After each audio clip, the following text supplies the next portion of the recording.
Hello. कल हमने एक नई सीरीज शुरू की थी कि जो ईएमआरएस और केवीएस के अंदर वैकेंसी चल रही है, स्पेशली टीजीटी की, और उसमें पीजीटी भी आती है, क्योंकि इन दोनों का सिलेबस लगभग मिलता जुलता है। और उसमें कल हमने जो डिस्कस किया था, ईएमआरएस के अंदर जो सिलेबस है टीजीटीएसएस का, उसको डिस्कस किया था। आज हम उसके एक टॉपिक के ऊपर डिस्कशन करेंगे कि जी आप ये मानो कि सौर मंडल का जो स्टार्टिंग वाला है, सोलर सिस्टम का, और ये जो लेसन है वैसे भी बहुत ज़्यादा इम्पोर्टेंट है। इम्पोर्टेंट कैसे है कि इसको हम नॉर्मल जो स्टूडेंट्स किसी दूसरी चीज़ की भी तैयारी कर रहे हैं उसके लिए भी इम्पोर्टेंट है। तो इसमें मैंने मतलब वो चीज़ें इंक्लूड करने की कोशिश की है जो इम्पोर्टेंट है, क्योंकि जो आपका टायर 2 का पेपर होगा उसमें आपका 100 नंबर का होगा। 100 नंबर में जो 60 नंबर हैं, वो आपके, आप ये मानो कि 15 क्वेश्चन आएंगे 4-4 नंबर के, और 40 नंबर के जो आपके आएंगे ऑब्जेक्टिव आएंगे। और जितना मुझे जानकारी है, ज्योग्राफी में से आपके बड़े क्वेश्चन अगर हम डिवाइड करेंगे 15 में से, आप ये मान के चलो 4 से 5 क्वेश्चन ज्योग्राफी में से पूछे जाएंगे डिस्क्रिप्टिव में। मगर जब हम उसकी बात करते हैं ऑब्जेक्टिव में, तो ऑब्जेक्टिव में इसके जो क्वेश्चन है आने की संभावना सबसे ज़्यादा रहती है, क्योंकि ज्योग्राफी का सीधा सा मतलब ये होता है कि जीके, जनरल नॉलेज। और वो जनरल नॉलेज मुख्य रूप से आप ये मानो कि इन्हीं चीज़ों के ऊपर डिपेंड करती है। तो कोशिश यही है कि आप लोगों को बेसिक बेसिक चीज़ें जो आप लोगों के काम की हैं, एक्स्ट्रा चीज़ों को छोड़ के वो बताई जाएं। बाकी आप लोगों को जो मैं मतलब पढ़ाने की कोशिश करूँगा वो आप टू द पॉइंट है। उसमें हम कोई भी बातें इधर उधर की बिल्कुल भी नहीं करेंगे, क्योंकि आपका टाइम बड़ा वैल्यूएबल है।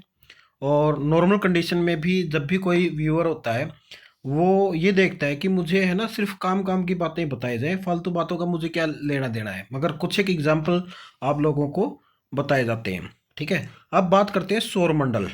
सौरमंडल का मतलब क्या है कि जो सूर्य है और उससे उसके आसपास जितने भी खगोलीय पिंड होते हैं, वो सभी गुरुत्वाकर्षण की वजह से एक दूसरे से बंधे हुए होते हैं। उसको हम सौरमंडल बोलते हैं, जिसके केंद्र में सूर्य माना जाता है। और उस पूरे सौर मंडल का जो ऊर्जा का स्रोत होता है वो सूर्य होता है। तो आप लोगों से क्वेश्चन पूछा जा सकता है कि जी आपका जो सौर मंडल है उसका ऊर्जा का स्रोत कौन सा है, तो आप लोग बताओगे कि सूर्य है। मुख्य रूप से 8 ग्रह माने जाते हैं जो पृथ्वी के चारों सॉरी जो सूर्य के चारों तरफ चक्कर लगाते हैं। इसको हम बोलते हैं हेलियोसेंट्रिक थ्योरी। जो सबसे मेन चीज़ क्या आती है भाई, सूर्य बीच में है और जितने भी आपके खगोलीय पिंड है उसको चारों तरफ चक्कर लगाते हैं। तो इसको हम बोलते हैं हेलियो सेंट्रिक थ्योरी, जिसको कोपरनिकस ने दिया था। तो आप लोगों का एक ये छोटा क्वेश्चन बनता है जी, किसने हेलियोसेंट्रिक थ्योरी दी थी? तो वो दी थी आपकी कोपरनिकस ने। ठीक है, तो सूर्य से दूरी के अनुसार जो आपके अलग अलग ग्रह हैं उसमें बुध जिसको मरकरी बोलते हैं, शुक्र जिसको वीनस बोलते हैं, पृथ्वी जिसको अर्थ बोलते हैं, मंगल मार्स बोलते हैं, बृहस्पति जुपिटर बोलते हैं, शनि सैटर्न बोलते हैं, अरुण यूरेनस बोलते हैं, वरुण नेपच्यून बोलते हैं। ठीक है, ये सारे के सारे क्या हैं, ये ग्रह हैं। परंतु एक ग्रह पहले टाइम पे ग्रह होता था प्लूटो, मगर आज के टाइम पर उसको सौरमंडल का हिस्सा नहीं माना जाता, उसको हम बोलते हैं बोना ग्रह। ठीक है, और ये ग्रह है, जितने भी हमारे 8 ग्रह हैं, इसको हमने दो प्रकार के भागों में बांटा है।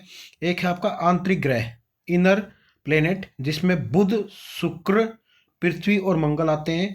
इनके का जो निर्माण है वो चट्टान और छोटे हैं ये साइज के अंदर।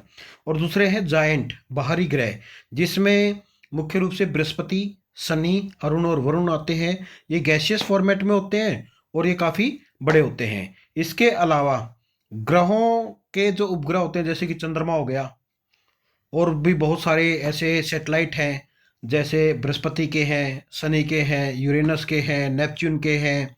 ठीक है। कुछ एक एस्टेरॉइड्स होते हैं जिसको हम क्षुद्र ग्रह बोलते हैं। ये मुख्य रूप से मंगल और बृहस्पति के बीच की पट्टी में पाए जाते हैं। तो ये आप लोगों से क्वेश्चन कई बार पूछा जाता है कि जो मंगल और बृहस्पति है उसके मध्य में जो पट्टी पाई जाती है वो, उसको क्या बोलते हैं? उसको बोलते हैं एस्ट्रॉइड्स। ठीक है, अक्षुद्र ग्रह। कुछ एक धूमकेतु होते हैं कमेंट्स, जिसको हम बोलते हैं, जो बर्फ और धूल से बने हुए होते हैं और वो काफी दूर से आके किसी भी ग्रह के ऊपर टकराते हैं। कुछ एक जो बोने ग्रह, एक मैंने आप लोगों को पहले बताया था बोना ग्रह, जैसे कि प्लूटो।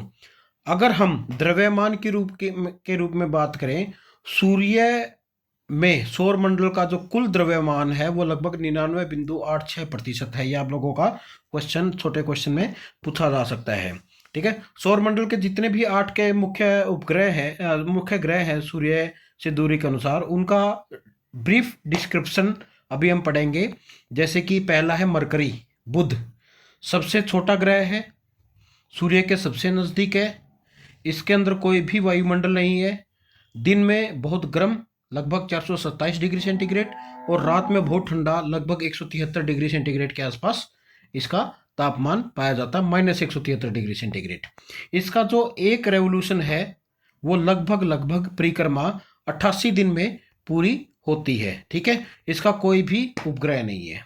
ठीक है, मतलब आप ये मानो कि इसका 1-2 साल है वो लगभग 88 दिनों का है। ठीक। दूसरा, शुक्र, वीनस जिसको हम बोलते हैं, सबसे गर्म ग्रह माना जाता है। इसका जो सतह का तापमान है वह लगभग 460 डिग्री सेंटीग्रेड है। उसका जो मेन रीजन है वो ग्रीन हाउस प्रभाव से है। ठीक है। और ग्रीन हाउस गैस क्यों बनती है? क्योंकि यहाँ पर जो वायुमंडल है उसके अंदर जो कार्बन डाइऑक्साइड है वो सबसे ज़्यादा है।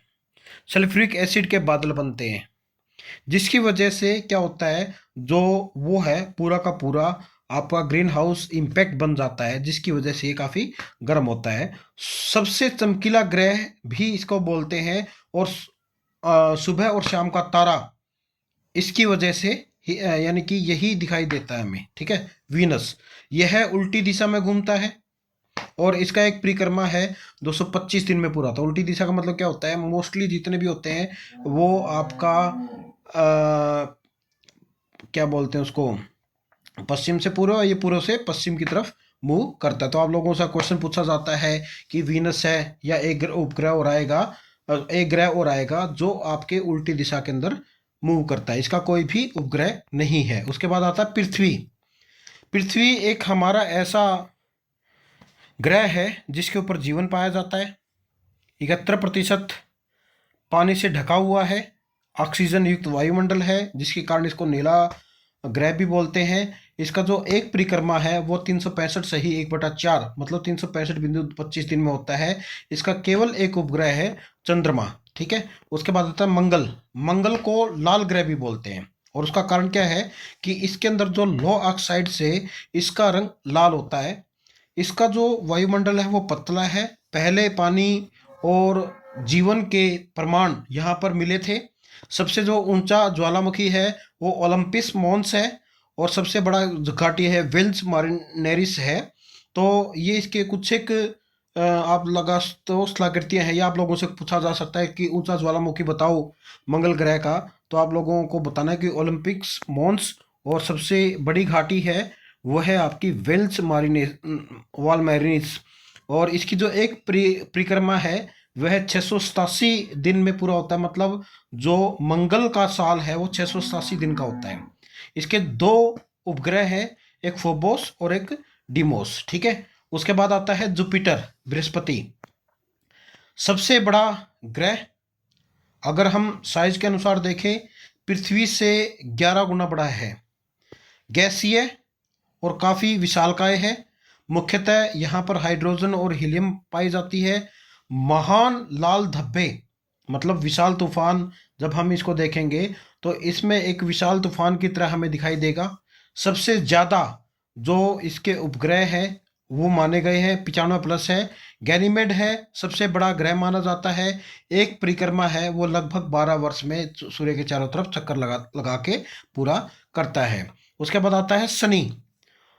शनि सबसे सुंदर ग्रह के रूप में जाना जाता है। सबसे मेन चीज तो ये है कि उसका रीजन क्या है कि इसके जो सुंदर छल्ले हैं, छल्लों वाला ग्रह बोलते हैं, जिसमें बर्फ, चट्टान और धूल के छल्ले बनते हैं। मतलब आप लोग जब दूर से देखोगे तो उस कंडीशन में इसके चारों तरफ आप लोगों को छल्ले दिखाई देंगे। उपग्रह की संख्या लगभग 100 से ज्यादा है। यहाँ पे थोड़ा सा गलत मिसप्रिंट हुआ है, 145 प्लस। टाइटन सबसे बड़ा है इसका उपग्रह, और जिसके अंदर, टाइटन के अंदर वायुमंडल भी पाया जाता है। एक परिक्रमा यह लगभग 29.5 वर्ष में पूरा करता है। तो शनि इंपॉर्टेंट है वो सिर्फ इसके छल्लों की वजह से, ठीक है। उसके बाद अरुण है, बर्फीला विशाल ग्रह है। इसको हरा और नीला रंग मिलता है, जिसके कारण इसको मिथेन बोलते हैं। आप लोगों से पूछा जा सकता है जी हरा रंग किस ग्रह का पाया जाता है, तो आप लोगों को ध्यान रखना है कि जो यूरेनस है या जो अरुण है उसका रंग नीला पाया जाता है मिथेन की वजह से। और इसकी एक खास बात और है, ये तिरछा घूमता है और यह अपने एक्सिस के ऊपर लगभग 98 डिग्री झुका हुआ है, ठीक है। तो आप लोगों को यह भी ध्यान रखना है कि जी तिरछा घूमेगा और यह अपने उसके ऊपर लगभग 98 डिग्री का झुका हुआ है। बहुत ठंडा ग्रह है, लगभग -224 डिग्री सेंटीग्रेड इसका तापमान मापा गया है। और जो इसके उपग्रह हैं वो लगभग 27 हैं। एक परिक्रमा 84 वर्ष में पूरी करता है। तो ये है आपके अरुण के। उसके बाद वरुण सबसे दूर का ग्रह, गहरे नीले रंग का है मीथेन की वजह से। तेज हवाएं चलती हैं सौरमंडल में।